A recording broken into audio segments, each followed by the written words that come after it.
حدیث میں رسول کریم صلی اللہ علیہ وسلم سے مروی ہے کہ ایک مرتبہ ایک صاحب دوسرے پر غصہ کر رہے تھے اور اس میں ان کی جو رگیں ہیں وہ پھول رہی تھی غصے کی شدت کی وجہ. تو آپ نے فرمایا کہ مجھے ایک ایسا کلمہ معلوم ہے کہ اگر یہ شخص وہ کلمہ کہہ لے تو اس کے غصے کی جو یہ کیفیت ہے یہ ختم ہو جائے, اور وہ ہے اعوذ باللہ من الشیطان الرجیم, کہ میں اللہ کی پناہ مانگتا ہوں شیطان الرجیم. شیطان دلاتا ہے غصہ غلط کام غلط محل پر, اگر صحیح محل پر ہو تو بڑا بہترین چیز ہے اور اس سے نتائج بھی ایسے حاصل ہوتے ہیں. بعض جگہ انسان کو ضرورت کرنی پڑتی. ہمارے حضرت والا واقعہ سنایا کرتے تھے, حضرت ہمارے عارف قدس اللہ تعالیٰ سے رہو, کہ ایک عالم صاحب تھے, وہ کسی نواب کے ہاں, نواب نے ان کو بلایا ہوا تھا تو نواب کے ہاں ٹھہرے ہوئے تھے.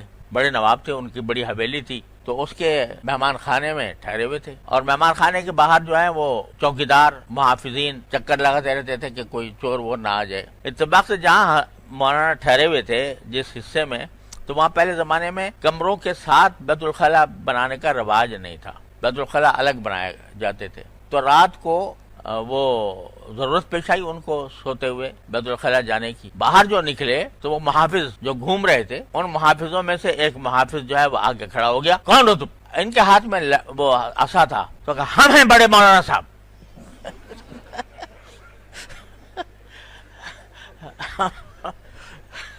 ہم ہیں بڑے مولانا صاحب. تو وہ لاٹھی جو تھی جو اس کی اوپر اٹھی تھی وہ نیچے چلی گئی اور ان کی لاٹھی بلند ہو گئی. حضرت فرماتے ہیں کہ اگر وہ اس وقت میں اپنے تواضع کا اظہار کرتے, بھئی بندہ مسکین عاجز ناچیز, تو لٹ سر پہ پڑ گیا تھا. تو وہاں اگر یہ غصے سے جواب نہ دیتے تو اپنا دفاع کرنا ممکن نہیں تھا. تو آدمی اللہ تعالیٰ نے غصہ اس کام کے لیے رکھا ہے کہ جب ضرورت پیش آئے دفاع کی تو اس کو استعمال کرے, لیکن استعمال اسی حد تک کرے جس حد تک ضرورت ہے, اس سے آگے نہ بڑھے. اب یہ حد کون کھینچے؟ کوئی 2 اور 2 4 کا فارمولہ اس کا کون بتائے؟ بھئی اس حد تک تو غصہ ٹھیک تھا, اس سے زیادہ جو ہے وہ غلط ہو گیا, یہ کون بتائے؟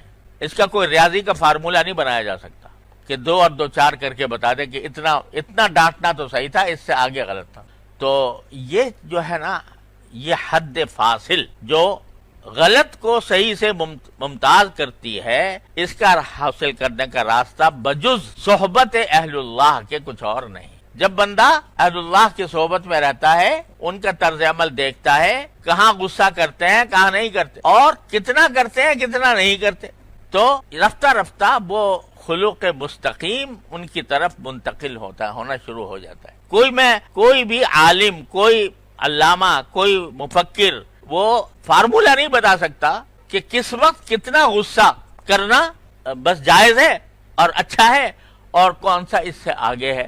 تو بجز صحبت کے اور بجز توفیق الہی کے, بجز اللہ تعالیٰ کی توفیق کے, یہ چیز حاصل نہیں ہوتی. اس لیے مانگ رہے ہیں سرکار دو عالم, اسألک خلقا مستقیما, کہ میرا غصہ بھی جو ہو وہ مستقیم ہو, یعنی صحیح محل پر ہو, اور صحیح محل پر ہونے کے ساتھ ساتھ اسی حد تک ہو جس حد تک کے ہونا چاہیے, اس سے آگے نہ بڑھے.